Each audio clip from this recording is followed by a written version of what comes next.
You can't spell sports talk radio without Marc Daniels. This is the Beat of Sports.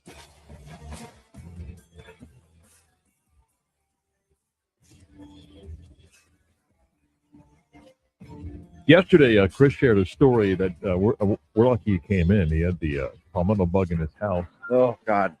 I don't want to relive it. You're lucky I'm here today. Uh-oh, what happened? Yesterday, walked outside to feed the outdoor cats. Well, I went outside to check on something, and then one of the outdoor cats came by with a look like, yo, could use a little bite here. Go back inside. And in one of the doors in the foyer of our house, there's a lizard on the door.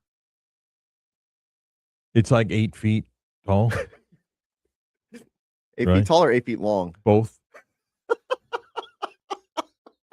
And my wife was napping upstairs. There was a brief moment I thought about waking her up because she's the one that usually gets the lizards. And I sat there going, how long has she been sleeping? Is she in a deep sleep? Or like if I went up now, you know? That's when you just kind of fall into something, just like just make a little bit of loud noise. Or I just thought about walking and pretending it wasn't there, that it would go away and hide in the closet, right? Or you just don't see it, and then she comes down when she wakes up from a nap and sees it. Well, it's not the lizard's going to hang out there. So I go into the kitchen. I get one of the dish towels. And as I'm coming back out, I'm kind of hoping it's moved on. It's still there.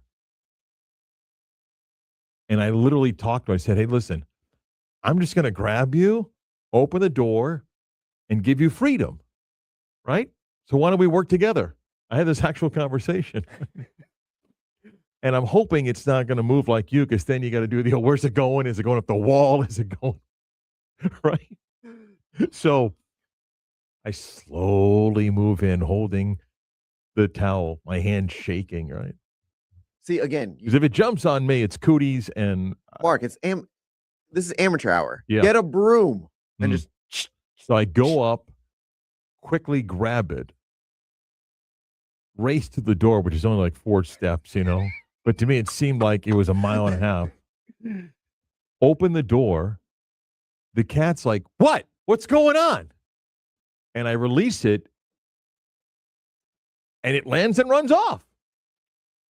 I didn't want to kill the thing. You didn't even set it down. You throw it? Yeah, throw it right in the garden. Yeah. Okay, at least it was on. Landing on the 18 bags of mulch that we put down.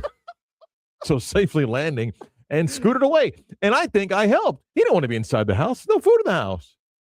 That you know of. Well, so he's gone. I was so proud when I told my wife. Amateur hour, like, hey, look what I just did. And she was like, good for you. But there was a moment I thought, should I wake her up? Maybe not.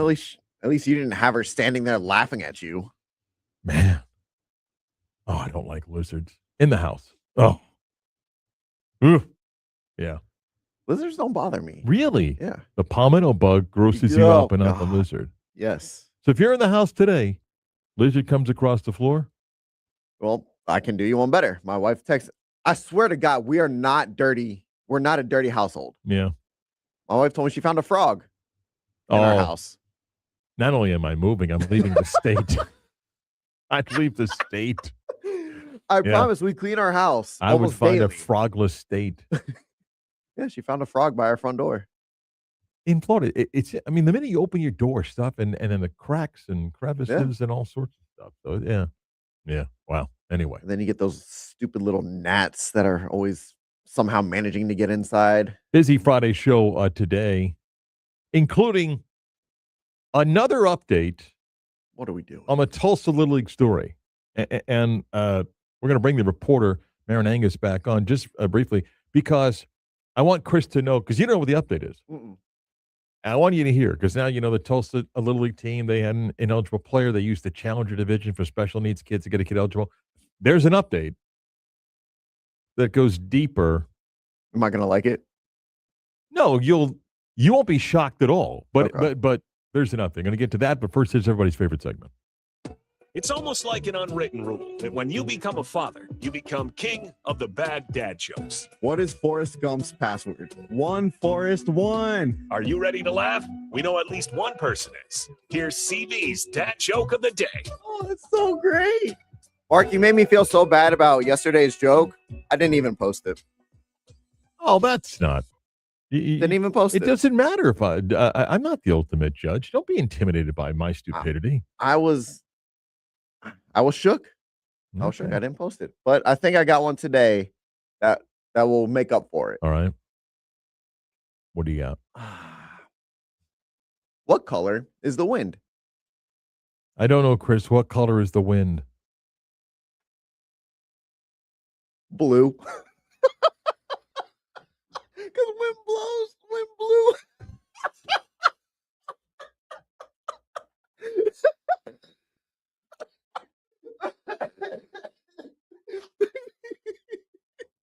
Okay, that was better.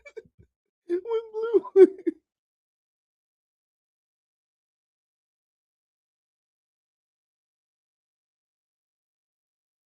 Take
teams you love.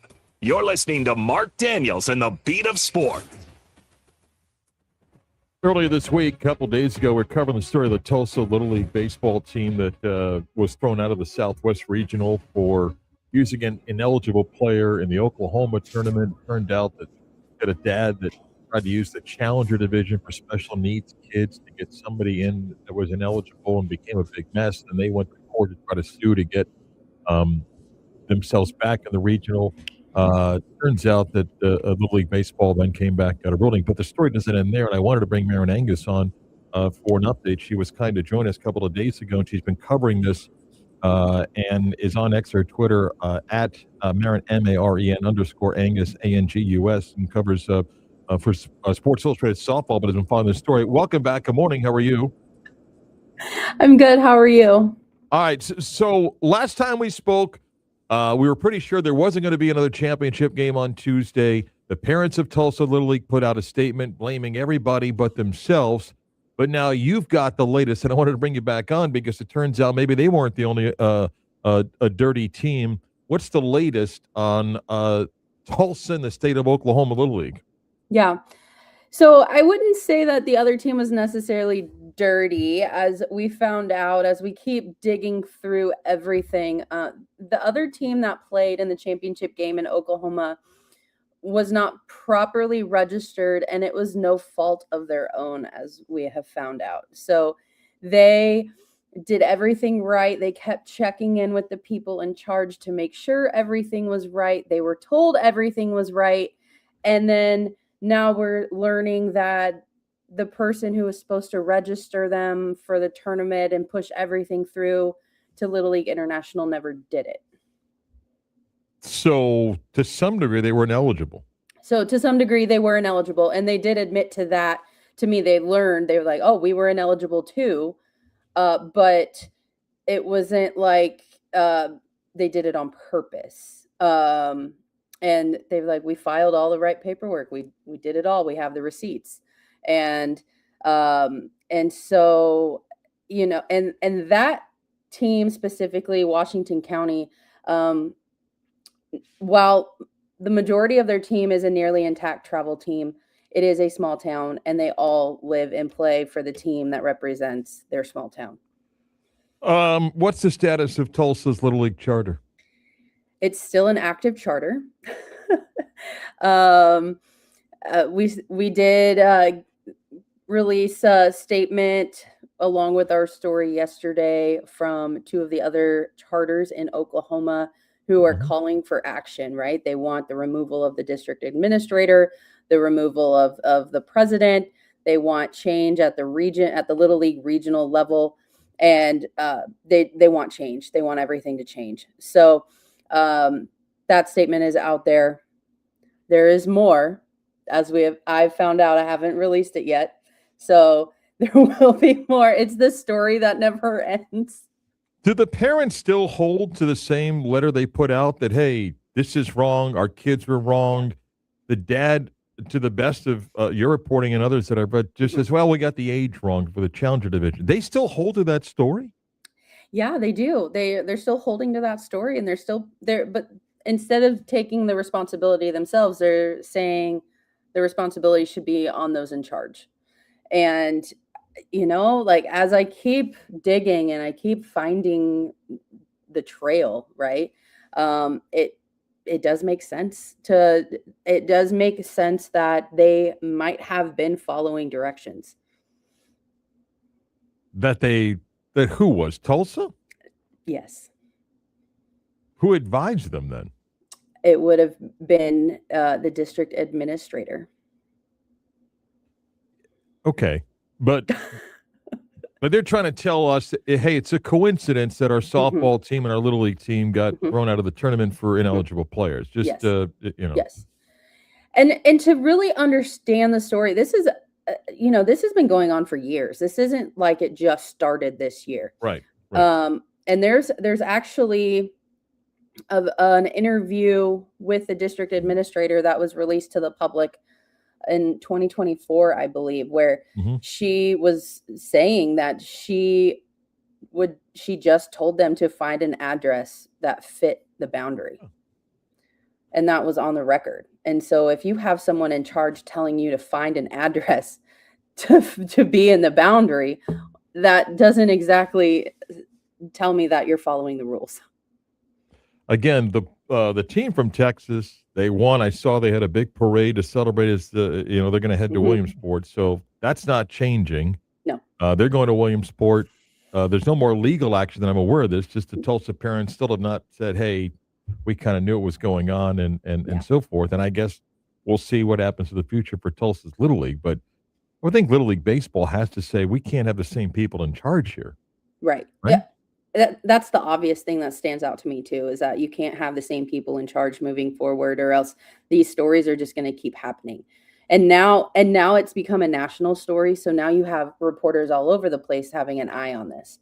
So you really have to make a change. And the district administrator, in her response to the protest that was submitted in the court documents, did say that if Little League wants her resignation, she will give her resignation. But like she worded it, if Little she League could do it without asking, without them asking. Right.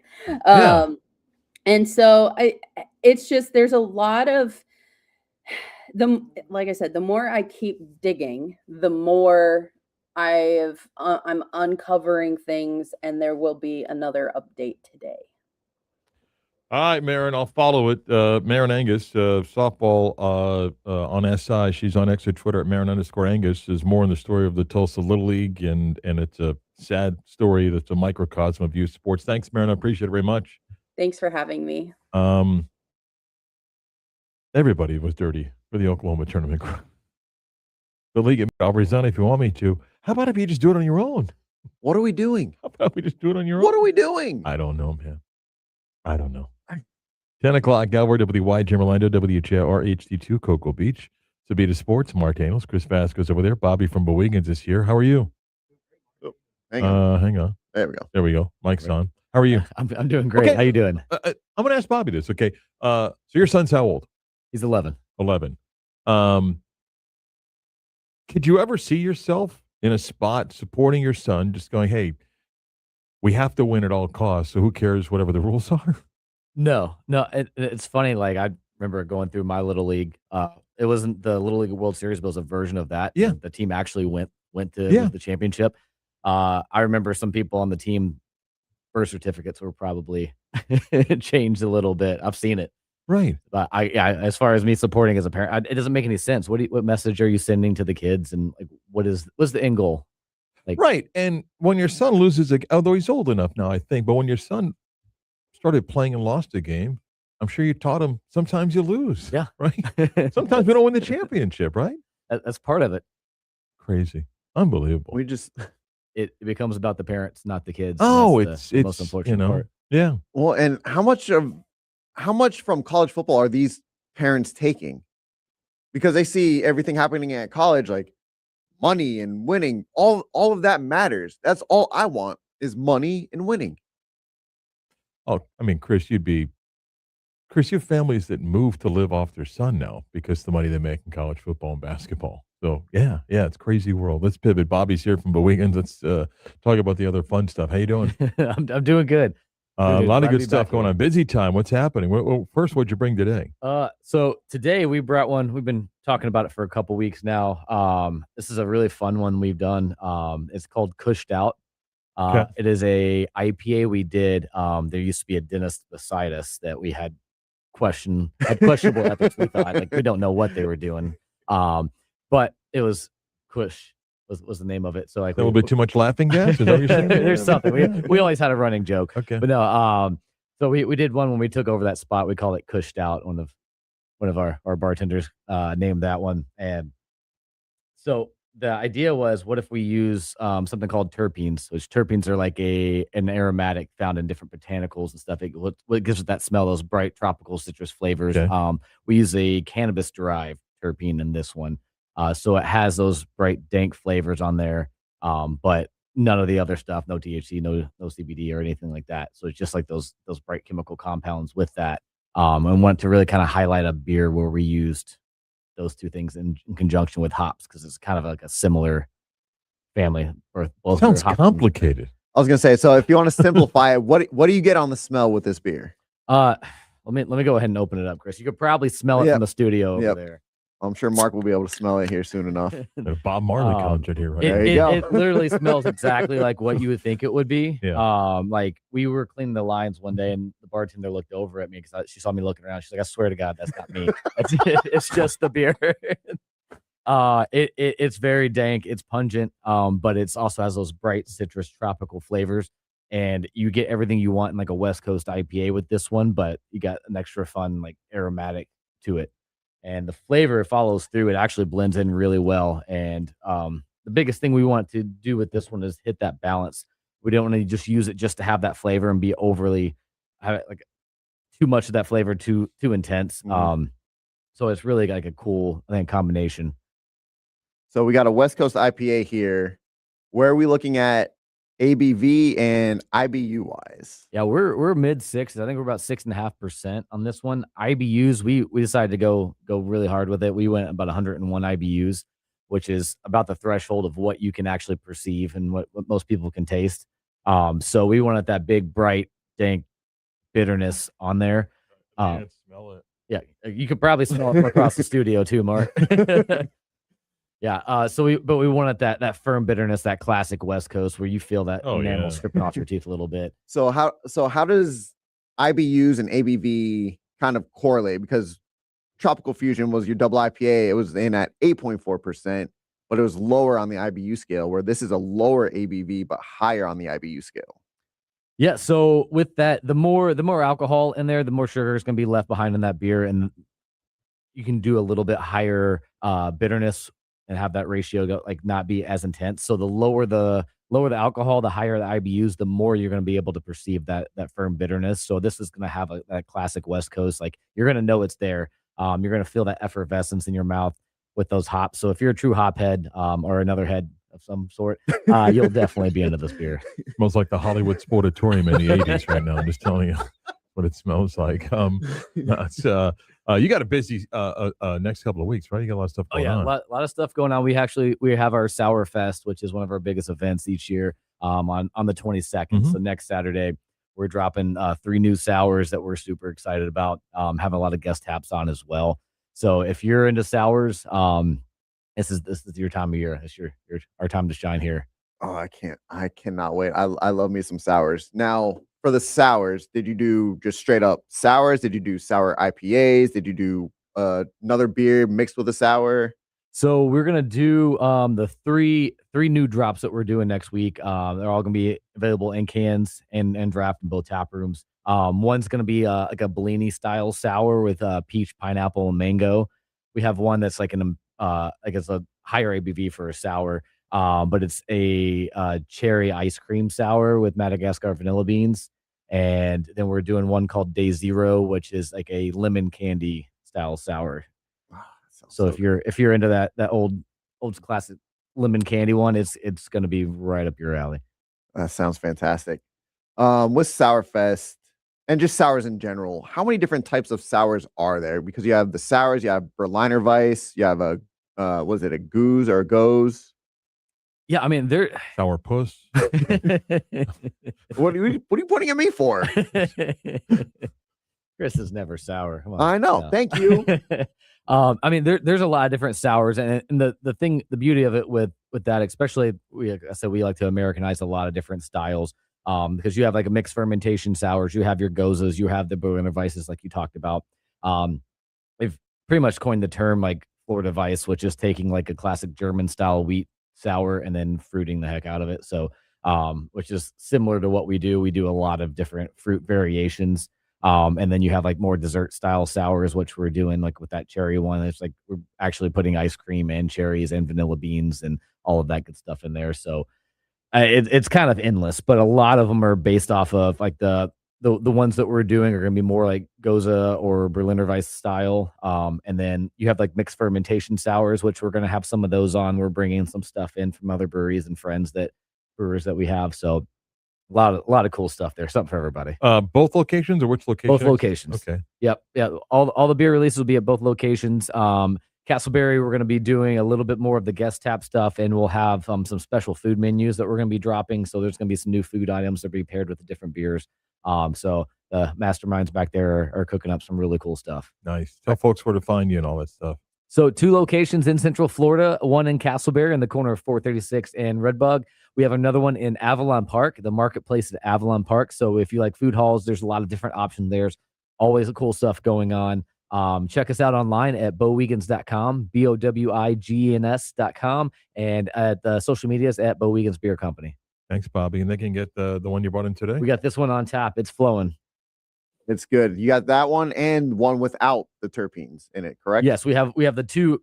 So we did both. Treated one with the terpenes, so one that you can actually you can see the difference. I mean, if you have them side by side, it's really cool to see what those add to the beer. Dockin just opened for Judas Priest to the Hollywood Sportatorium with that smell right now. Thanks, Bobby. Appreciate it, guys. Richard Hale Sports Law segment's next.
Time now for this week's Sports Law segment with Richard Hale. All right, we talk sports and law. Richard Hill is our sports law expert. Hale and Jacobson, the firm, online at hhjlegal.com. Good morning, Richard. How are you? Doing well, Mark. How are you? I'm fine. Let's start first. This Jaden Daniels story is interesting. The family gets a lawyer to send a letter, kind of like a cease and desist, and saying, hey, we're upset that you've given somebody a number 5 jersey, so stop using anything regarding our name, image, and likeness. I don't know if legally they have a ground to stand on. Do they? I mean, your thoughts? Yeah, let's talk about what this is, and then we can talk about what this isn't. It is a cease and desist letter, and the request being made is that they cease and desist using Jaden Daniels' name, image, and likeness moving forward. So this isn't Jaden Daniels saying, anything we've done in the past, I want you to take down. This isn't Jaden Daniels saying, I have the exclusive right to the number 5, and, I'm making a big deal about that.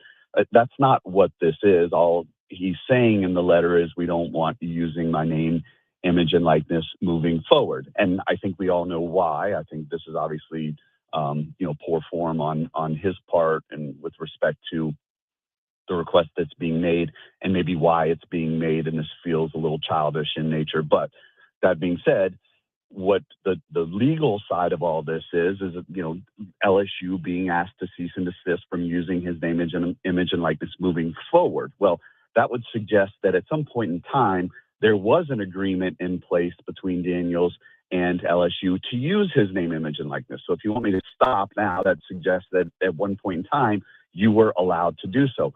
What's been interesting to me in all the research that I've done regarding this is that I've yet to find that agreement or any language that would support an agreement was in place. So at this point, we're just kind of banking on the fact that there was some type of agreement, and that it's my understanding that agreement was supposed to last a certain period of time after Jaden Daniels graduated from LSU, and that LSU has continued to use his name, image, and likeness until now. And so that, one could argue that Jaden Daniels allowed that certainly to continue in perpetuity without telling them to stop. And therefore, there could come into play a legal theory called latches. And this is a very antiquated term, but latches essentially means you allow somebody to do something for long enough that you can't come back at some point and say, oh, now you need to stop, right? The use of his name, image, and likeness for this long, past whatever time period the agreement set forth, will allow this to continue in perpetuity, and Daniels can't now say stop. So the legal standing, as you suggested in the first part of your question, is not strong. The argument to be made certainly is not strong. We'll see how it develops from here, and whether there can be some meeting of the minds. Certainly a huge distraction for the program at this point. They're trying to get ready to play football games. The coach having to take time to talk about this and everything else seems like a distraction to me, especially when, we're about to kick off. Maybe they agree for something moving forward. Just allow me one follow-up, but like standard stuff, he has no claim to, for the time that he played in like game highlights and things like that. He doesn't have a claim to say, take that out, right? No, you make a great point. And there was a landmark Supreme Court decision decided 9-0, a brilliant opinion written by Judge Scalia back in the day, which says exactly what you are saying now, which is that, anything that, has already been put into the stream of commerce or, put out there for promotional purpose or anything like that, you can't now try to claw that back, right? His clips of him winning the Heisman Trophy or highlights from that season or, game balls used or, jerseys worn, helmets signed, all that stuff. No, you're not clawing any of that back.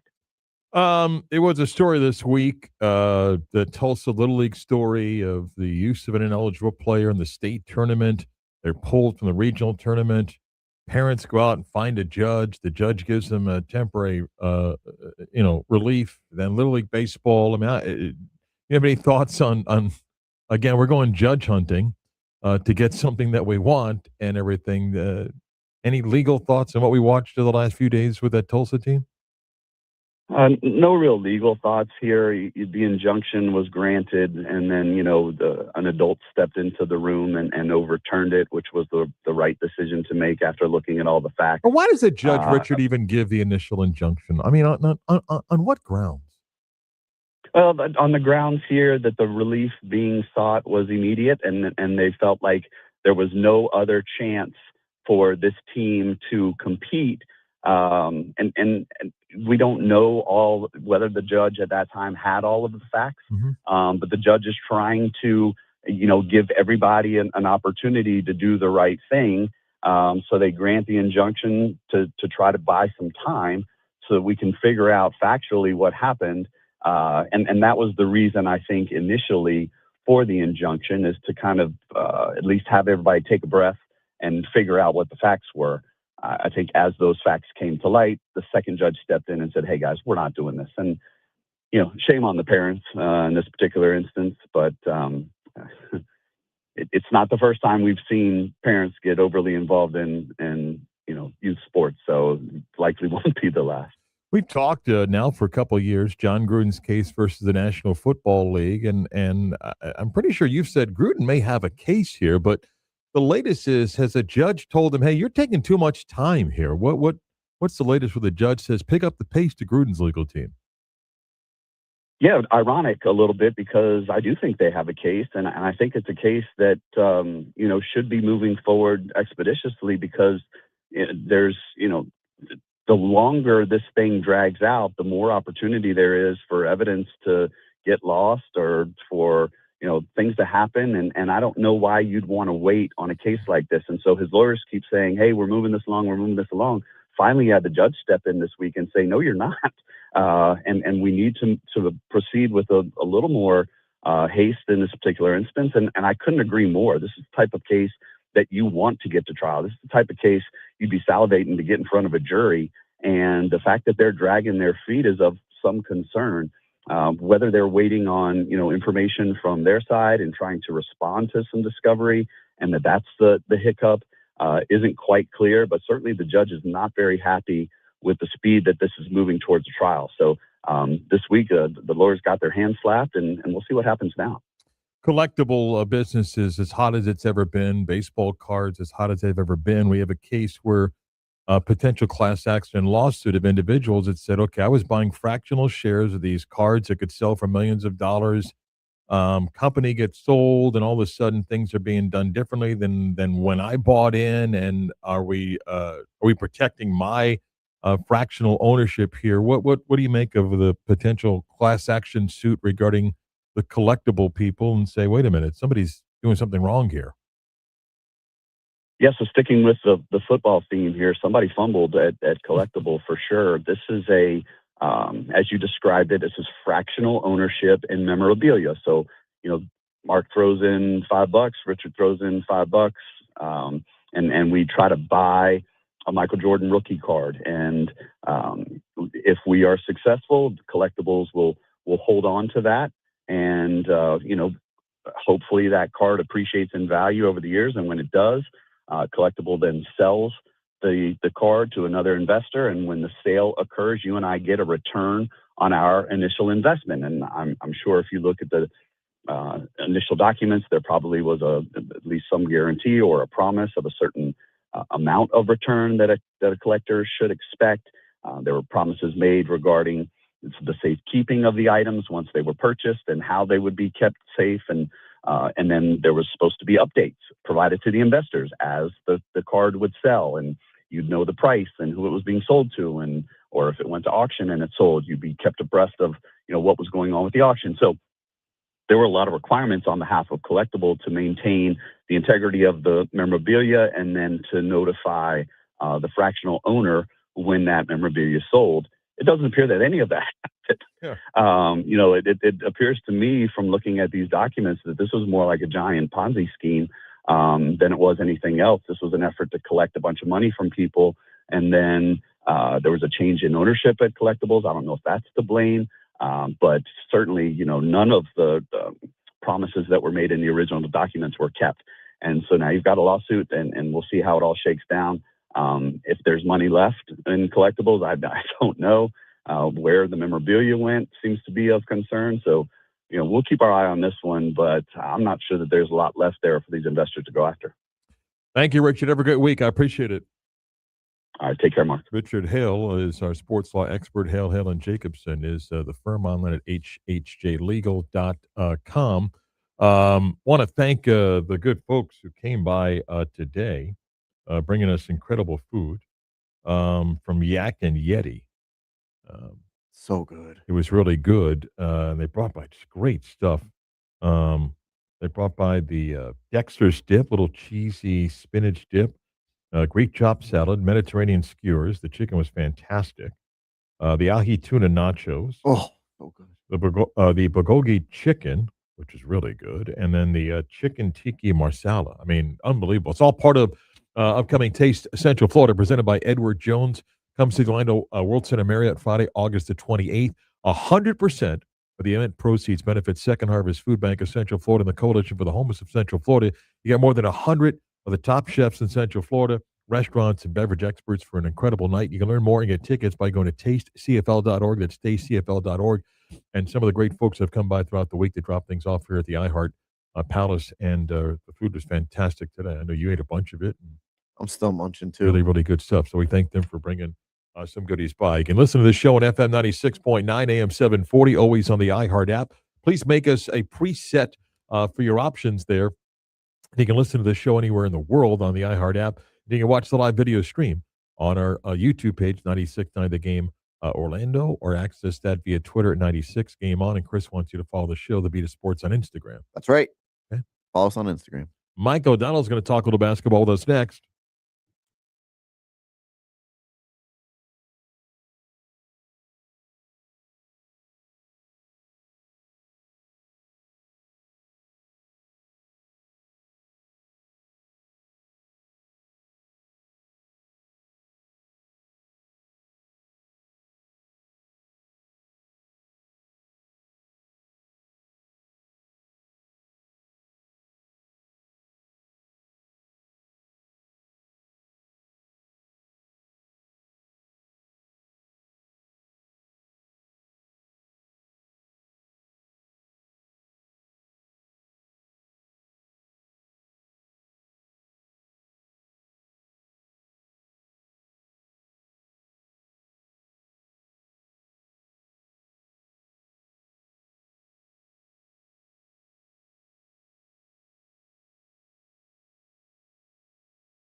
This is Step Back 3 with MOD.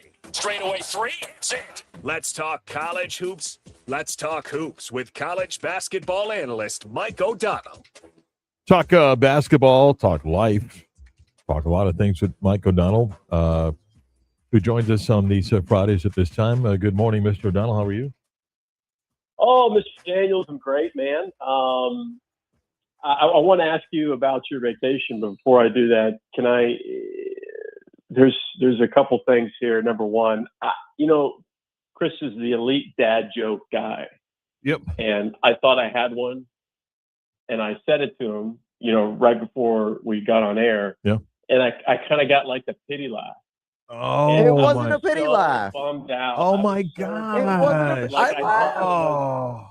I thought it was going to be good, but it wasn't like a really, really funny one. But I just thought it would be kind of so dry that it would land, but it didn't land. You ever get like it didn't land? I'm not going to quit, but I thought it was good. I liked it. No. Too late. Yeah. You're coming back to kiss up.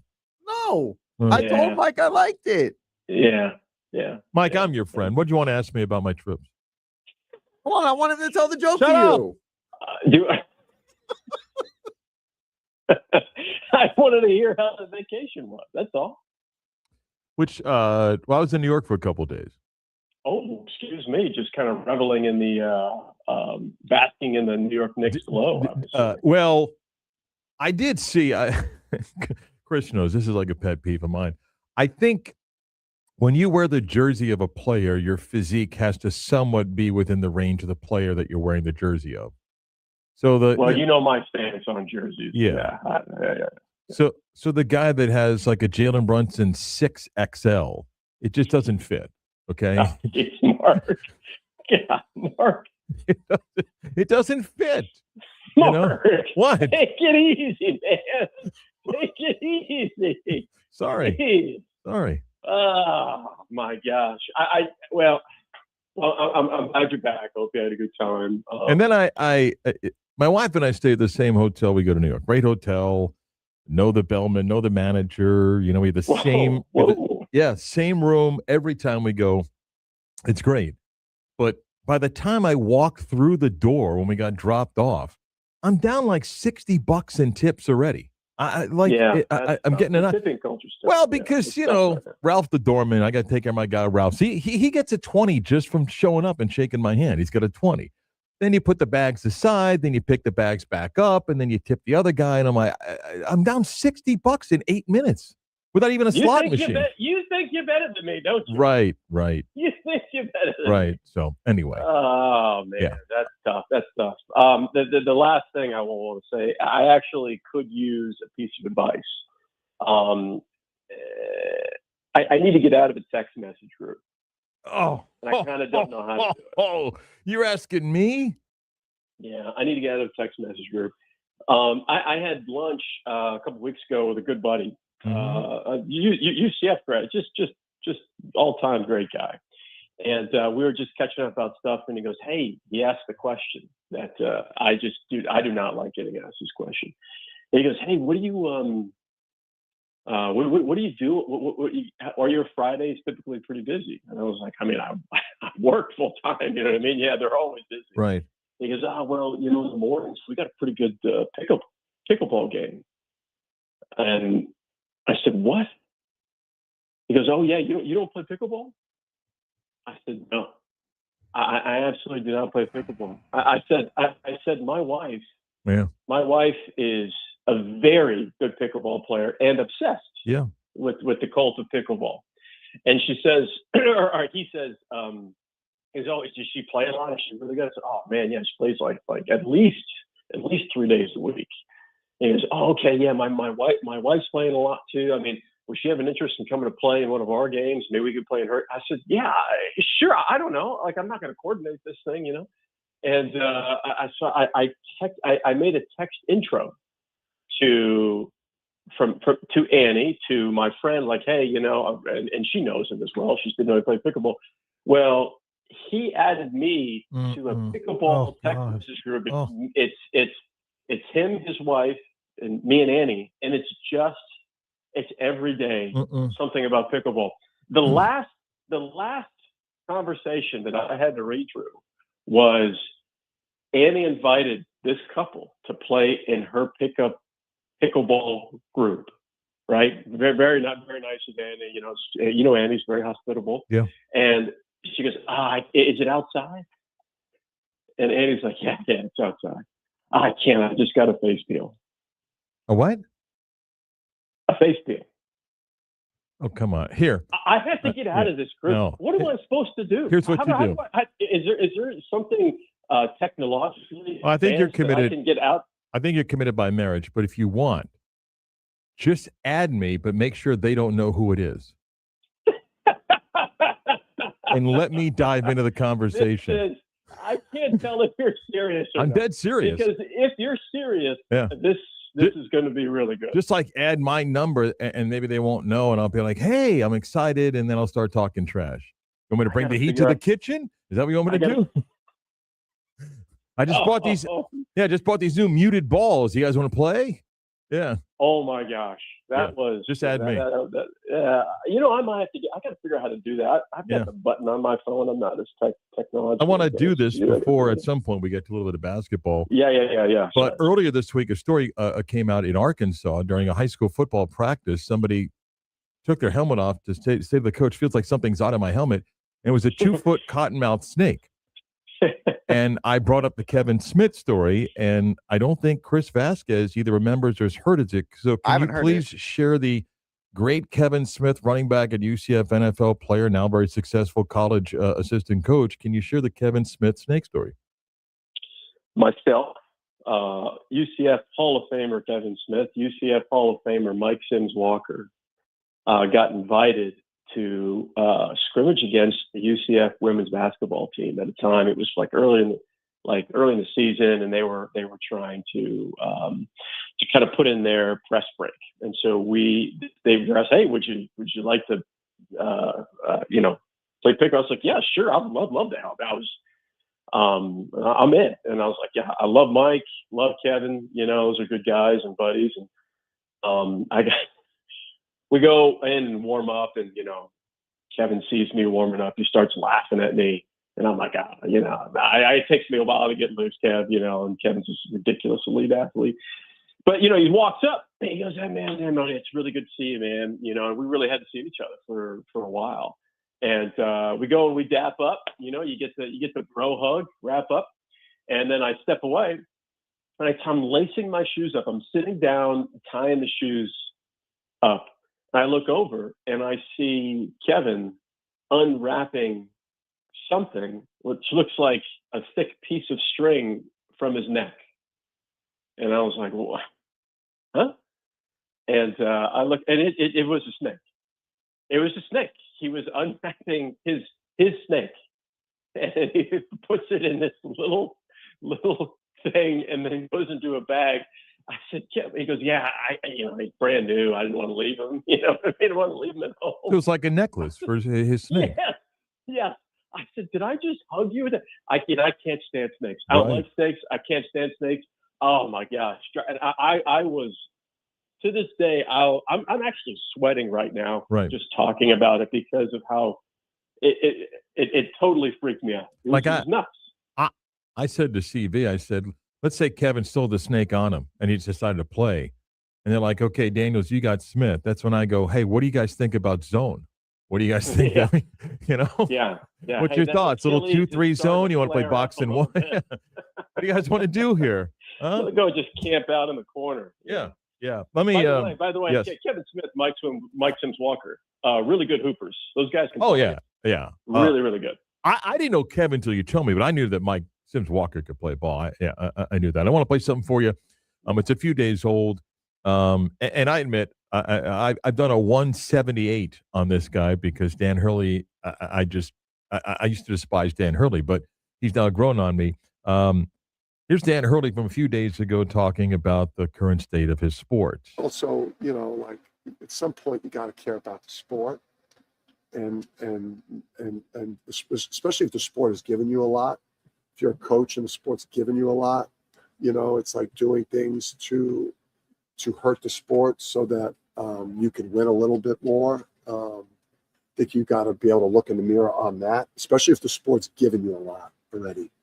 And then the other part of it I'd say with the part of it that's frustrating is, that maybe the art of what we do has been cheapened a little bit. You could put together better teams that can compete and not have to identify young talent, develop that talent, have a vision of putting together a team over time that you develop.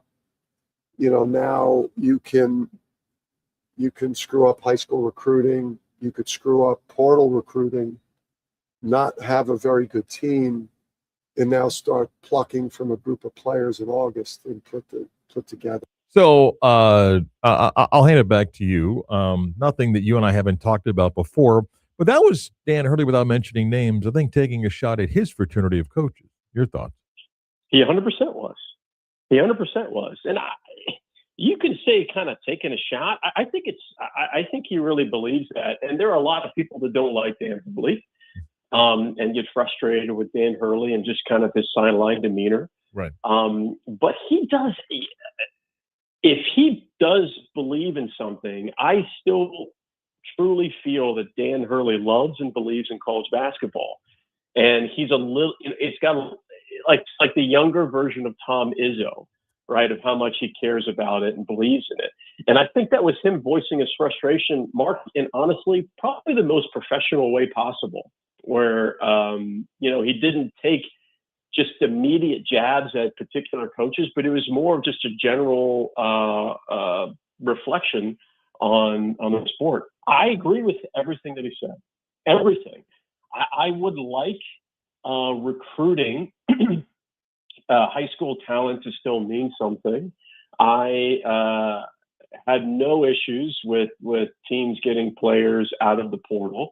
I just do not agree with the current mindset of, if I don't get what I want, I don't like these rules, I'm going to sue, and I'm out, and that's just what it is. If our answer to everything in the world is suing, and the only reason why we're suing is for irreparable harm, Mark, it's basketball. This is absolutely ridiculous that we're just constantly suing. I said I don't understand. It is Mike. Oh, Mark. Yeah. Hello. Hello? Okay. Yeah, we got you now. Mark, yeah. Yeah. I'm sorry. I don't have the answer. You've talked about it at length. What drives me nuts is eventually we're going to get to a point where a judge says, you want to play, this player wants to play at, let's just say, I don't know, Cincinnati. Okay, Cincinnati, player from Cincinnati, why are you suing the NCAA when to play for the university, that the university agreed upon these rules? I just don't know how we haven't been able to make that connection yet, because the NCAA is not some random governing body that just makes the rules up as they go. And then everybody says, oh, okay, I guess. Everybody votes on the rules. How are we not able to make that distinction yet? Yeah, I You're know. just suing the school? Yeah, You're just suing the schools. Yeah, I mean, we talked about it the last couple of years. No, the thing about Hurley that I think what he's saying is I can coach X and O's for the best of anybody, and I'll put my strategy versus your strategy. But I think what he's also saying is, come on, guys. The art of what we do is to find talent, develop talent, mix in some transfers along the way, but not to go build a roster in August and to go find the top European guys because that's how I'm going to do. And maybe he's getting left behind, although I think UConn's falling behind. But I think he's saying is that's how I viewed my job. My job isn't just the X and O's to beat you Saturday playing in stores. My job is to build teams, and I think he's saying that he's not happy that he's lost that art. Now, he can continue to do that, but I think he's looking – and maybe he's looking at a guy like Pitino and goes, so you're just going to do this every year? He's going to go find 6 Europeans and take 3 top recruits, and you're going to do this every year? And Rick's going to probably say, yeah, because I'm in my 70s. That's what he's going to do. Yeah, that's exactly what he's going to do. And I do think there is some secret sauce in players staying at a school, players getting developed at a school, fans having a relationship with the player. and support and relationship for the future health of just college basketball, I think it's really, really important. And I think, I don't know, Mark. I don't know. We've talked about it so much. I don't know where it's going. I think there's a middle ground. I think the reality of the middle ground is going to benefit both the players financially and the fan base from a relationship wise. And I think that's a good thing. And I don't know how the pendulum swings back to the middle. I don't want to go back to what it used to be. It's never going to go back to what it used to be. Players have get paid. Some middle ground of where you choose these rules, we're going to live by these rules. That's it. Let me end with this. Russell Westbrook announces his retirement. He played 11 years in Oklahoma City, then spent the next 7 years on 6 different teams. That's a long time in the NBA. Yeah. Wow. I maintained during his prime, and again, you're talking about not one, but multiple years of averaging a triple-double. During his prime, I've never seen anybody better rim to rim, ever. And I'm not quite sure that I will have his speed. But when you think of Russell Westbrook and the body of work, you think what? He's still one of the all-time greats, one of the all-time great combo guards. Modern-day Oscar Robertson in terms of when you said rim to rim, in terms of not just shooting threes, not just having to score, but having a huge effect on defense and rebounding, huge.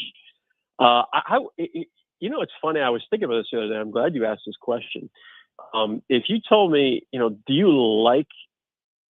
you enjoy watching Russell Westbrook play basketball?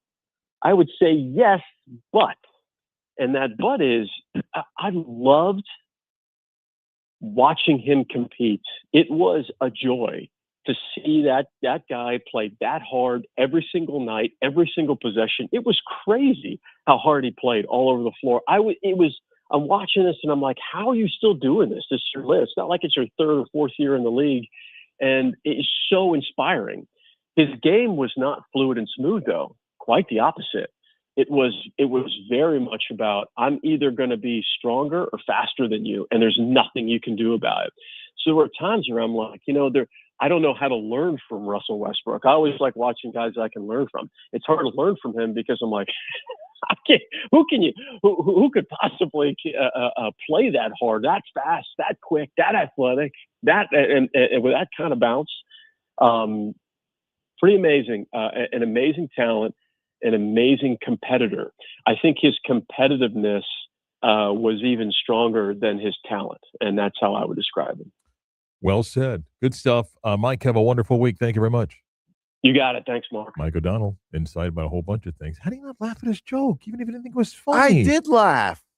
God, what are you, the kid? I did laugh. I bet you're the coach in the wiffle ball. I mean, in the T-ball, when the kid misses, like, wow, way to make contact, Jimmy. The ball's standing right there. How do you not hit it? You just gotta. I mean, you gotta make Mike I feel laughed. good. Apparently, not well enough. I laughed. Just a little bit of a chuckle. I also got like 20 seconds before we're back.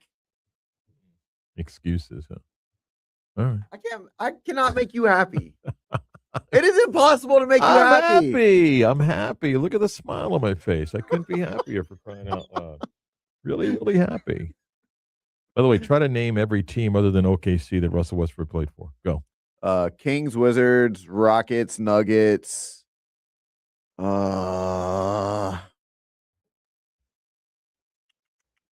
didn't play on the Clippers, did he? Yes. Clippers. That's what, 5? You said Kings, Wizards, Rockets, Nuggets, Clippers. So that's 5. One more. One more? Kings. No, I said the Kings. Look, he was a Laker for 2 years. Yeah. Was a Laker for 2 years. Yeah. OKC for the first 11 seasons. Houston for 1. Washington, the Lakers, the Clippers, Denver, and Sacramento this past year. I know it's not going to, but should I'll call it an inability to stick with one team, does that hurt you, or should it hurt you Hall of Fame wise? I I don't think it will hurt him. I heard somebody else to make a good point. Russell Westbrook's legacy is going to get better the further he's away from the game. You'll have to go back and appreciate the numbers. The triple double years. Is he a Hall of Famer if he just stayed at OKC the first 11 years and then called it a career? Probably. Yeah. Here's something you can appreciate about him. Average games per season, 72.3. I can appreciate that. 72.3 was the Yeah. average games per season for Russell Westbrook. You play 18 years and you're averaging better than 70 games a year. I can appreciate that. That's something that you need to appreciate indeed. 11 o'clock hour kicks off with the news next.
Let's really do the news. Yes.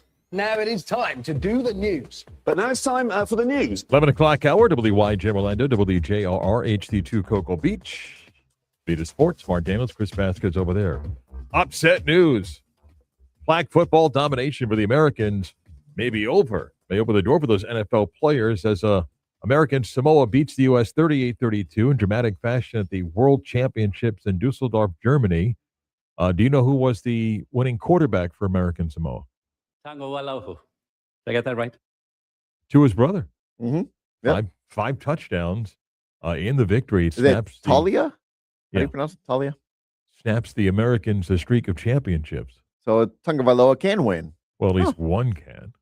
Yeah. Big upset, though. 14-year unbeaten streak. The last time the U.S. men lost a competitive match against anybody dates back to 2012. They'd won the championships in 14, 16, 18, and 21. They paused the year for COVID and then came back in 24. But beaten. Wow. Got to get those NFL players in there, Chris. Is that it? Justin Jefferson, Jamar Chase, where you at? NFL preseason last night got underway. We'll do more later in the NFL roundup, which returns on Friday. But Fernando Mendoza did debut through a touchdown pass for the Raiders. He was 10 of 16 for 97 yards in that game. Thoughts on Terrion Arnold apparently joining the Seahawks? Why? Released by the Lions early this summer, charged with multiple felonies. He still could be facing suspension, can he? He's got 8 felony charges. Yes, of course he can be facing. So then what? I'm just trying to figure out why the Seahawks would sign him. I guess innocent until proven otherwise. He could be put on the NFL commissioner's exempt list, which would bar him from playing, but he's not yet been put on that. Mike McDonald, the Seahawks coach, said it's enough right now that we had him in for a great visit, a great tryout. It's a situation where there's other things that are surrounding it. We're aware of that, but we're working through the situation right now. Yeah. I don't know what to tell you, man. Skip Bertman, longtime baseball coach at LSU, 5-time national champion, was an assistant coach in a Ron Frazier at Miami, passed away at the age of 88. Last night, the Field of Dreams game in Iowa, Kyle Schwarber homered twice, one off the glove of a Twins outfielder over the fence for a home run. By the way, Chris, nothing like, celebrating the nostalgia of baseball, the Field of Dreams, and the outfield wall covered with gambling, coming out of the cornfield, everything. And yeah. We got Kalshi trying to have you pick what corn is being covered right now. What husk of corn do we got? By the way, that stadium, which, they built, they redid everything. Spent $80 million on it. And the USA Today's got a story on this. It was like, hey, all the different baseball, MLB was going to put money in, and all the different groups and causes, taxpayers paid for it. Ended up like, no. Yeah, did you really think any sort of business was going to cover the cost? No. Shohei Ohtani apparently would not opt out of the Dodgers contract with him if the team is sold. I'll believe that if I see it. When Ohtani signed his record-setting deal with the team, there's a clause in his contract that says if Andrew Friedman is no longer the GM or Mark Walter no longer owns the team, he could opt out of the contract. Apparently, that is not likely to happen. By the way, Mark Walter, who sold the Lakers to Joshua Kushner and Bob Iger for $12.5 billion. 2 things happening here. One, there appears to be a number of NBA owners quite upset at Adam Silver. One is, this isn't what we typically do. We don't flip teams in the NBA. There's kind of this unwritten rule, like that's not, it's not like the guy that comes to buy houses and he's like, I'm just here to flip them. So there's some NBA owners that are not happy both on how quick this happened. He didn't get approved, Mark Walter, until last October. The deal was announced a year and a half ago, but he didn't get formally approved by the Board of Governors until last October. So in less than 1 year, he sells the team. That doesn't sit well. Plus the stories now between what Tom Dundon's doing in Portland and then Matt Ishbia in Phoenix. There's some owners that are a bit upset by it too. And this was easily predicted. Now people will begin to dig into Mark Walter more. And now I mean, there's a couple of really good reporters that are on top of it. The shell companies that he apparently has set up through the Dodgers is going to get deeply investigated. There's just some things that are odd. And even though Stan Kasten, the president for the Dodgers, and a long time with the Braves for years and years, with the Dodgers not many years, I said, no, he's not selling the team, not selling the team. And he did have a stroke's a stroke. He had a small stroke a couple of years ago. There's going to be some things that are going to be uncovered. Like, you think Steve Ballmer's dealing with some stuff. People say, wait, because he's under federal investigation for loans. And now it appears that there's a few odd shell companies listed under the Dodgers ownership that is going to raise eyebrows of people. I, the problems of the rich. Well, he's not. I'm not asking for you to feel sorry for him. If he needed the money, I guess, for the investigation that he's under currently, what are the other owners so upset about? Like, what does it matter if they wouldn't do it, but what does it matter that... I think the question is, was he properly vetted? And even though he owns the Dodgers, I think there's some people like, was he buying just to flip? And somebody may say, well, no, he just gets this incredible offer and he couldn't turn it down. But then there's this feeling around the NBA, that's not what we do. Like, when you buy a team, you buy a team, and it's an asset, and there's tax benefits to it, and it's going to obviously increase in value over the years. I think there's some people that feel like this is not who we are. We don't have people that come in and buy a team to flip it in a year, even if the profit is X. Is Bob Iger still a part of Disney? No. Okay. Because I feel like that possibly could have played a role in why, I guess, the amount was so much higher. I say not involved. I mean, I'm sure he still owns stock, but he's no longer in charge of Disney. Do you think that could have played a role in terms of the NBA and ESPN? No. No? Okay. Well, I mean, again, we'll see what happens with the whole Mark Walter story, but certainly is a bit interesting. And 2 weeks from tomorrow's week 0 for college football. So 15 days to go. There's 17 more days. So we got about 20 more days till UCF. 3 weeks from last night. Yep. So 20 days. Yeah. I tried looking at the advanced weather forecast, anticipating that. No, don't put that out there. So what we'll do right now is we'll step aside. Be back in 90 minutes. We'll check the forecast. It can rain all it wants, just no lightning. How about we just get a nice, beautiful night? That would be nice. Wouldn't that be nice if we just had like a nice, pretty night? That would be great. Wouldn't that be good? All right. The weekend review next.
Missed anything during the week?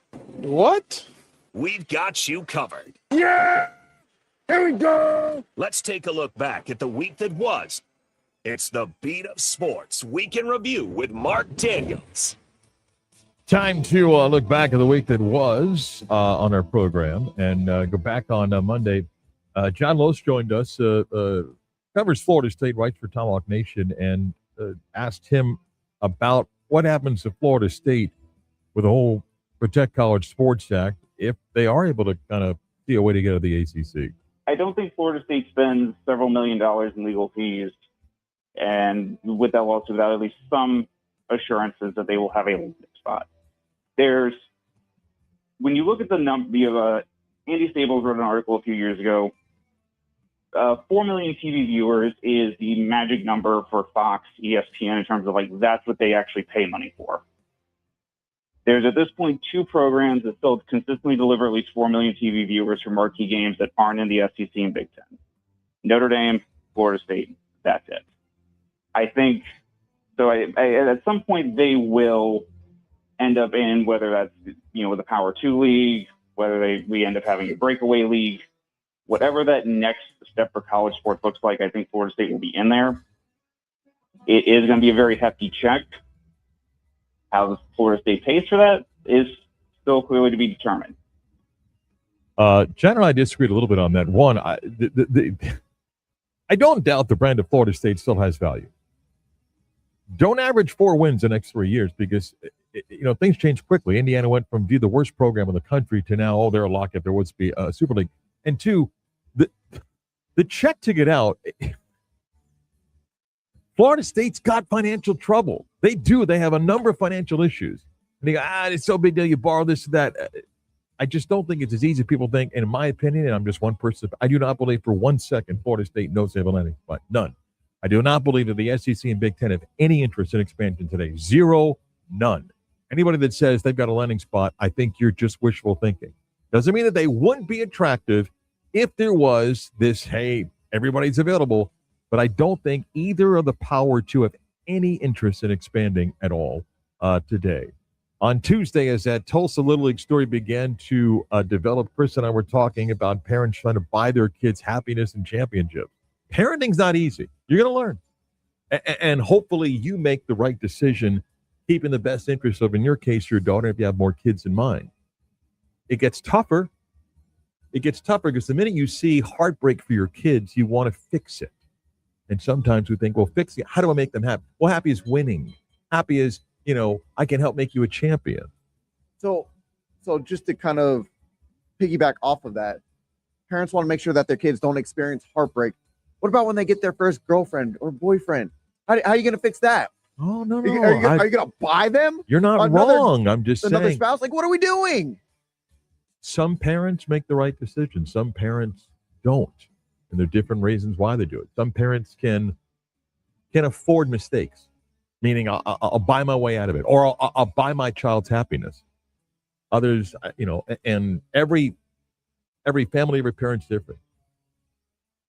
On Wednesday, Alex Sherman, the sports business reporter, writer for CNBC, joined us. On Tuesday, CBS did their football media day. Tony Romo was not there. The head of CBS Sports did address it. And I asked Alex what he thinks the future for Romo and CBS is. Yeah, I think Tony Romo has a close relationship with the leadership at CBS. So if they do move on, I actually think it will be quite a difficult decision from a personal standpoint. There's been a lot of report around his lackluster announcing performance. He's unprepared. People are tired of his act, etc. I have not heard that directly from any of the leadership at CBS. But, what they are concerned about is their brand and their image. And that is the motivation for why, other than the pure legal reasons, that his future is out with the network at this stage. And so what we learned yesterday was simply that CBS continues to assess the situation. I don't really know I don't know if that means he's going to be out for the year and he'll come back next year, or if he comes back midway through this year. That seems sort of unlikely, or if they decide to move on. But all of those options are clearly on the table. Thursday, Cam Miller, Pro Football Network, joined us for his weekly visit. We talked about a lot of things in college football and also about the Raiders. And even though Fernando Mendoza played well at times last night, about is it possible today for any team to take a quarterback high and usually you play him, but maybe sit him for true redshirt year? It's a fast food world. These kids and these teams and these fans want what they want. They want it now. And I think that old adage, we've talked about it for years now. The old adage was you need 3 years to be a quarterback in the NFL. You have to adjust everything. You have to learn the playbooks, the trust the locker room, and get to the speed. And I think that the Mahomes was even an expedited expenditure of that whole adage. And now we've gone away. So yes, in an ideal world, you do have him sit. And I think what happens is they're in that position to actually do so. I don't think that most recent number 1 overall picks have had the benefit of someone like Kirk Cousins being there. Usually they're picking number 1 because they don't have an answer at quarterback. So they spent the money to get Cousins. It makes sense. Put him in that stop. Yeah, play him week 18 if you can, and get him. Let him sit. Let him have that redshirt year. It would behoove him and the franchise. That's the weekend review. Stud of the week. Mark, you know I'm not the biggest fan of the internet, especially social media.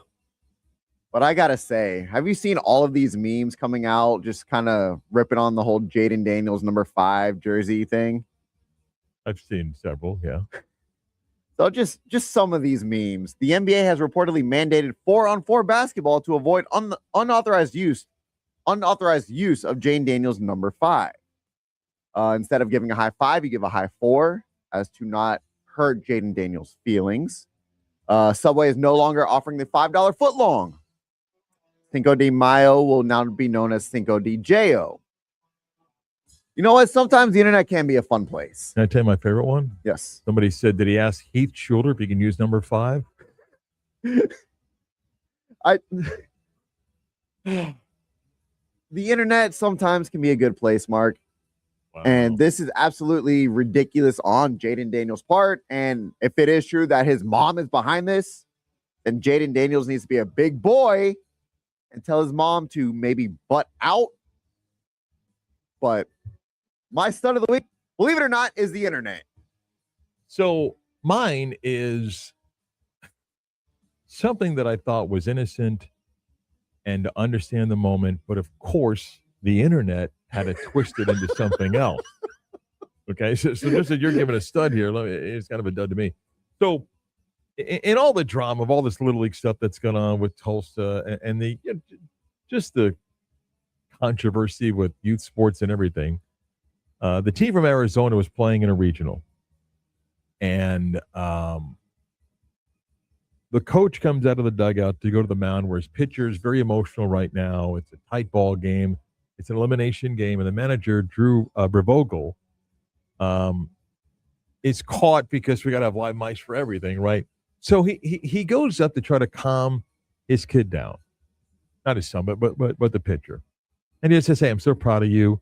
And then he makes reference with a little biblical about, hey, it doesn't matter. If you strike out the next 5 or give up 5 hits, you know, he said Jesus is still Lord. I don't care what your religion is, but, I mean, you get the point. He was trying to calm the kid down and said, look, in life, you're going to be okay. Okay? So he's my stud for, in the moment, just say, hey, man, settle down. We're playing a game. We're playing a game. But, of course, the internet had to go, didn't help, gave up 3 hits after that, and they pulled him from the game, or not the place to bring religion into it. Like, can you just butt out? It's a reference. Can you just butt out? It was a reference. I saw the clip. I don't know the coach. I don't know if he's very religious. I don't know if the team. I don't know. Doesn't matter the religion. Can you just analyze it? He's coming out to calm a kid down, saying, "Hey, it doesn't matter if you give up a hit or if you strike the guy out. I'm still going to love you, and it's not that big of a deal. We're playing a game." Yes, that's what it was about. Yes, but man, we got to turn into not the place for religion, man. Not the place. Get or outta it here. didn't help. That's the time to talk strategy. Get out of here. Just sometimes leave it alone. Some things are bigger than He's sports. just out to say, breathe, man. Just take a breath. It's going to be okay, no matter what happens. Good for him. Good for that coach. Stud of the week. I don't know. I mean, it seems pretty easy. I feel like yours is going to be one of these two. So I'll just. Okay. No, it's either the Tulsa Little League scandal or Jaden Daniels. Okay, mine's not. Oh, okay. Yeah. Well, then those are my two duds. I mean, given everything, that's the fact that you use a challenger program designed for special needs, you exploit that to be a part of a Little League World Series team or a team competing to participate in the Little League World Series. You are scum. Everyone who defended it, scum. Everyone who allowed it, scum. Whoever thought of it, scum. You are an absolute garbage human being. And then Jaden Daniels. And again, if it's Jaden Daniels' mom behind this, Jaden, step up, be a man. Tell her, hey, this is my deal. It doesn't matter to me whether they use my number or not. I was a Heisman Trophy winner at LSU. I will always have that. Who cares if they give your number to someone else? It was not promised to you forever and ever that they would not use the number 5 again in the history of LSU or in the future of LSU. Get over it. We put so much stock into a number. It is not that big of a deal. You will never wear number 5 again at LSU. Get over it.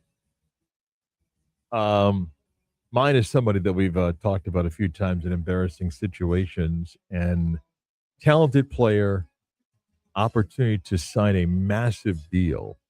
But your good friend Puka Nakua admitted recently in a podcast that at the Fanatics white party of Michael Rubin, he ran through a glass window pane. And he said, hey, I was looking for Devontae Adams, and I just ended up walking through the window pane. I'm going to guess there's probably more that was going on with Puka Nakua, that he just ran through the window pane. Yeah, he had an issue earlier with being drunk and then biting and yelling anti-Semitics. He might have an alcohol problem. You would hope that a growing, maturing man and those that are supposed to care about him around him kind of help get him on track. Otherwise, a very talented player is going to have a very short career if you can't fix the problem that you've got. He's looking at what, $45 million a year I don't know. potentially. I JSN was what, 42 and a half. He'll probably be right around there if he keeps his head on straight. Yeah, but stupidity. Like I text you, he has to be good friends with Scadaboo. I don't get it. You have the whole world. Yeah, just the palm of your hands. Right decisions shouldn't be that hard. And it's not. No. You never know. Oh, my. The NFL preview is back. A review of some action last night. Preview the rest of the weekend as the season's upon us. That's next.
The Beta Sports on this Friday morning. Marc Daniels, Chris Vasquez. The NFL season is underway for the preseason. And during the regular season, this will be our NFL preview segment. Why not jump in a little action from last night? Chris, you ready? Oh, let's do it. First overall pick, national champion and Heisman Trophy winner Fernando Mendoza. Raiders down 14-7 in the red zone. This game, Mendoza, quick throw.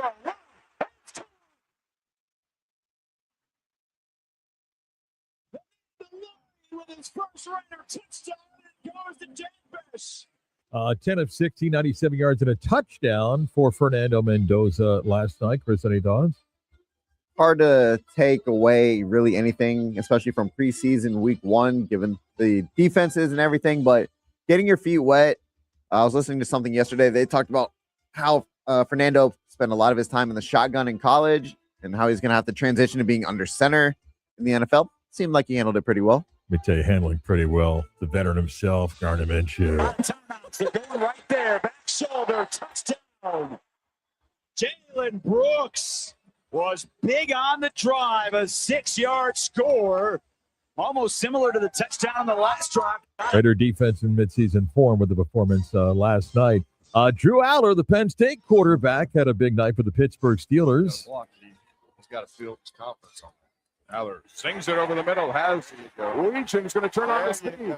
Hayden Weegen is on his way. Will he get caught? Turns it on extra. 10-5 down to the 2-yard line. He did get caught, did go 75 yards. Aller goes 10 of 13 for 154 and 3 touchdowns. Yeah, you take away that one pass. He's 9 of 12 for 80-something yards. So, you're that guy? I'm going to be that guy. It's you're preseason. That guy. Mainly just because of our engineer, Frank. Mid-season form for the Bengals offensive line. Great to see. We should get a chance to see him for the first time in stripes tonight. Burrow play fake. Burrow slung down in the backfield back at the 40-yard line. Okay, just one play, okay, but I actually slowed it down. When I'm telling you 3 guys just flat out never touch their man on the run to Joe Burrow. If you're the Bengals, given Joe Burrow's injury history, why is he out there? Why is he out there? That guy wanted to play. So what? You cannot. It's preseason week 1. You cannot. It doesn't matter what uniform he wears. You cannot stop Tommy DeVito. Spot. See if he can be a backup in multiple positions. Nice throw right here to put to Kyle Williams. There he is. Big touchdown. Just what you're talking about. He's got that basketball release. Tommy DeVito lighting it up last night. No? 13 of 22. Come on, man. You know who the other quarterback for New England was? Who? Baron Morton. Oh. Texas Tech. Texas Tech. 3rd down and goal. Uyunglele throws across his body into the end zone for a touchdown. Rolling left, throws back across his body, and a strike. Play no Florida State fan ever saw during his time in Tallahassee. By the way, why are you skipping over the love for Anthony Richardson? 11 of 14. 11 of 14, 145 last night. 53 yards on the ground. The Colts got a 61-yard field goal to tie at the end. Reminder, there is no overtime in preseason football. Well, did you see people ripping Mike Vrabel for that decision? For what? For sending the kicker out for the tie. Why? Oh, because they probably thought there was overtime. There's not overtime. They get rid of overtime in preseason football. You don't need it. And 2, who cares? How often do you get a chance to see if your kicker can nail a 61-yard field goal in actual game action? Yeah, Titans beat the Niners 19-13. Cam Ward 5 of 12 for 57 yards. How about this group of quarterbacks they rolled out? Wait. Cam Ward, Will Levis, Mitch Trubisky, and Hendon Hooker. Who's who of bust in the NFL? Brian Dable's offense produces a 12 for 26 night in the preseason for 112 yards. Oh, man, I just got dizzy. Meanwhile, Adrian Martinez, 16 of 30. Curtis Rourke, the MAC quarterback, he was 12 of 14. And then 6 Niners got injured. No, I'm just kidding. A substation, man. You can't stop it. Yeah. Now, Friday night football action in the preseason scheduled. 3 games tonight. One of them involved, 2 involve our state teams. The Bucs will play at the Jets tonight. What? Oh, nothing. That's a snooze fest. Whoa. Come on, man. Dolphins playing Washington tonight. Another snooze fest. Oh. I don't like all 3 games are on at 7 o'clock. There are 3 games all at 7 o'clock, and Denver plays Atlanta tonight. ESPN Plus or whatever they call that for that game. ESPN Unlimited? The hell is that? That's the streaming option available. The Bucks and Jets game is on NFL Network. Tomorrow's schedule: Super Bowl champion New York Giants will host the Minnesota Vikings at 1 o'clock. Oh, this thing on? No. How fitting that the music ended just. Elsewhere, Carolina plays at Buffalo. Highmark Stadium will have its first game, which means more pictures will be posted about. They're getting ripped. Small jumbotron, obscure views. Deshaun Watson is back and starts for the Browns. Shedeur Sanders will play as they play at Chicago against the soon-to-be Indiana Bears. The Rams play in Kansas City tomorrow. Jacksonville, New Orleans, they've practiced together for a couple of days. They'll play at the Superdome tomorrow, 4 o'clock game. Philadelphia plays at Baltimore, 7 o'clock on Nobody Saturday. cares about that game. Get to the game of the day, game of the night. And that wraps up the schedule.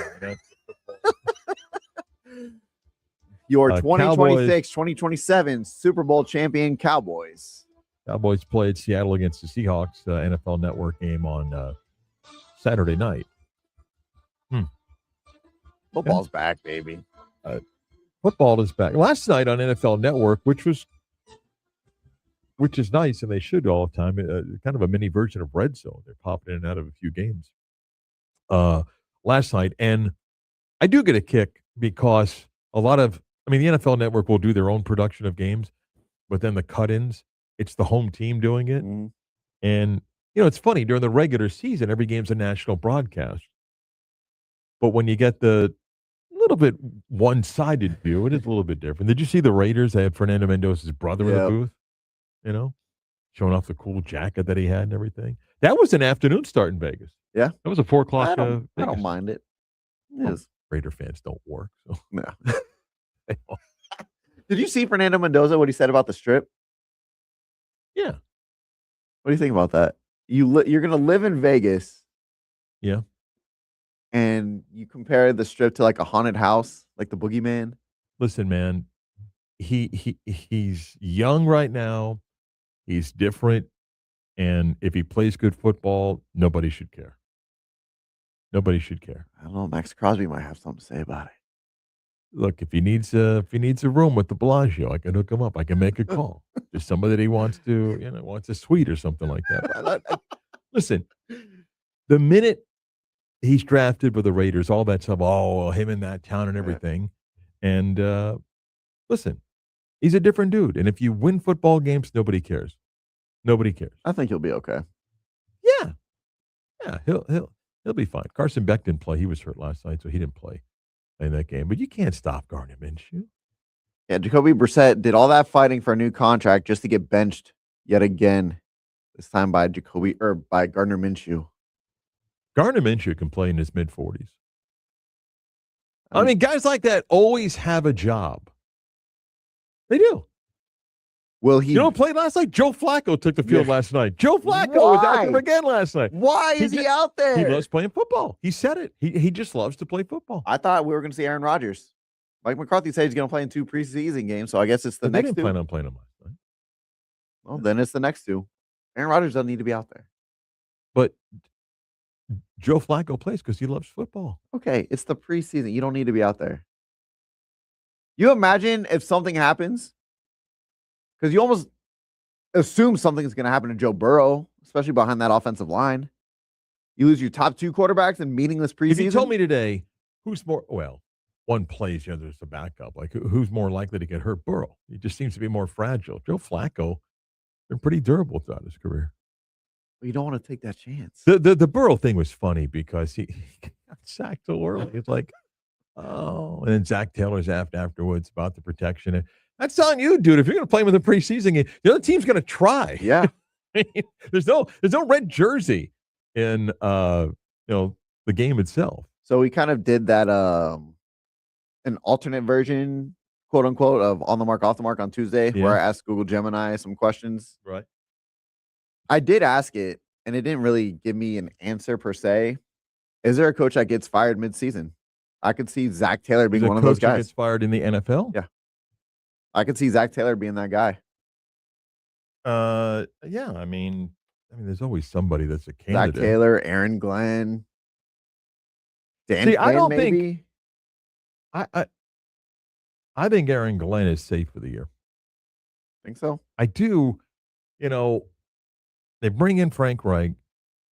Now, having said that, if you're a Jet fan, you might want the season to go terrible so you can draft one of these quarterbacks. But you can't go another 6-7 games without your defense forcing a turnover. No. But yes.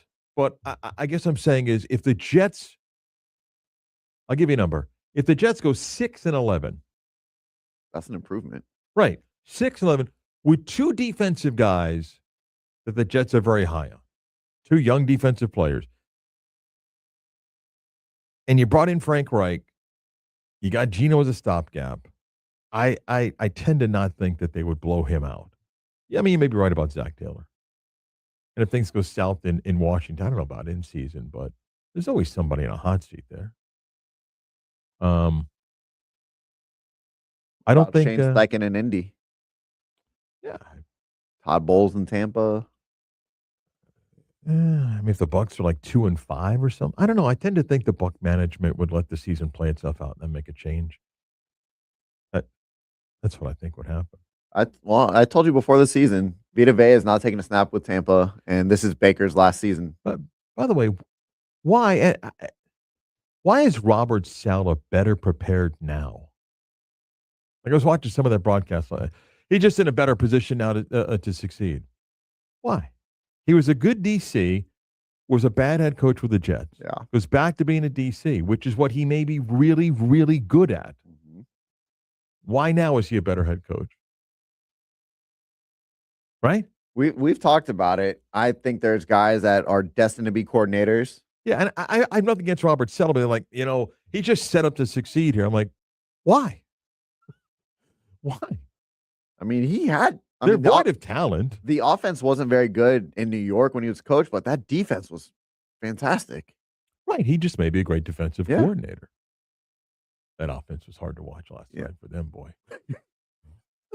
Like in the preseason, you should be completing like 70% of your passes. These guys are underthrowing guys, overthrowing guys. If you ever want to see the glaring difference of great quarterback play in college versus the pros, watch third-string guys throw a deep ball in the NFL. And it's like 8 yards away from the receiver, short or too far over. Don't do it. The guy just step up and throw the ball. Don't do what? Oh, the DB is always doing like when it's like overthrown way out of bounds, they're like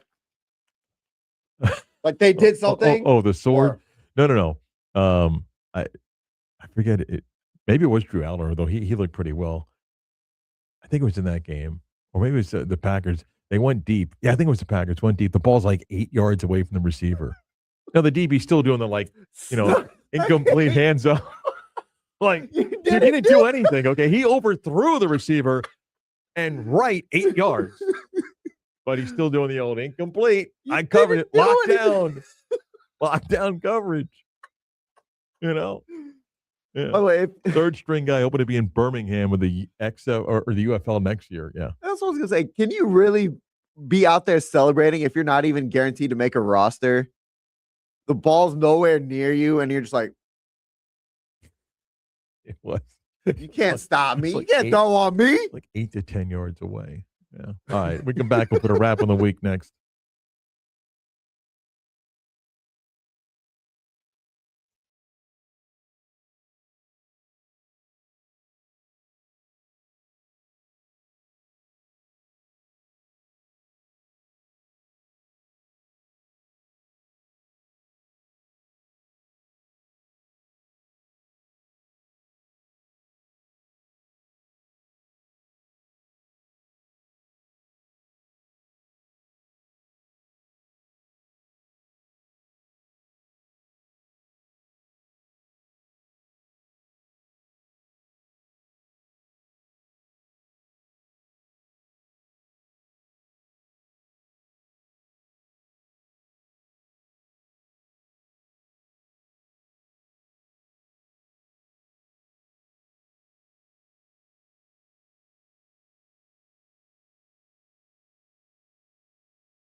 Time for the latest news, gossip, trends, and off-the-wall stories.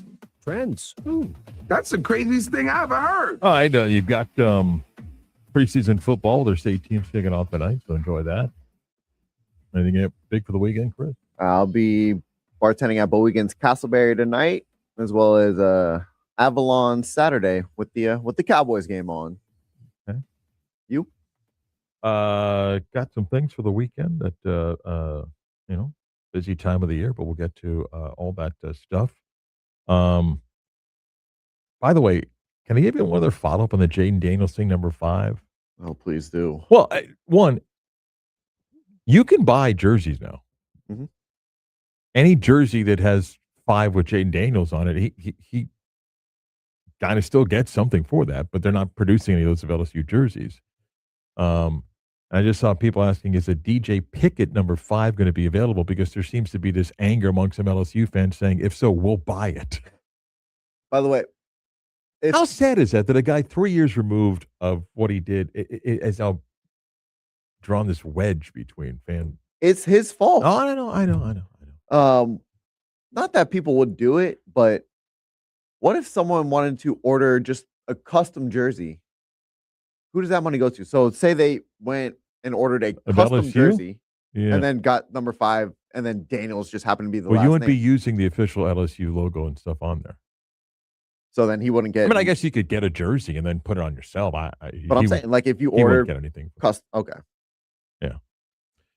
Missed any of today's program, go where you get your favorite podcast. Type of the Beat of Sports on Demand to get the show. Subscribe, get it downloaded. Listen when it's convenient for yourself. The video feed of the show is available on our YouTube page, 96 on the Game Orlando. Click on the logo on the live button, and you can watch it back. We end the week telling you, do something kind for someone who doesn't expect it.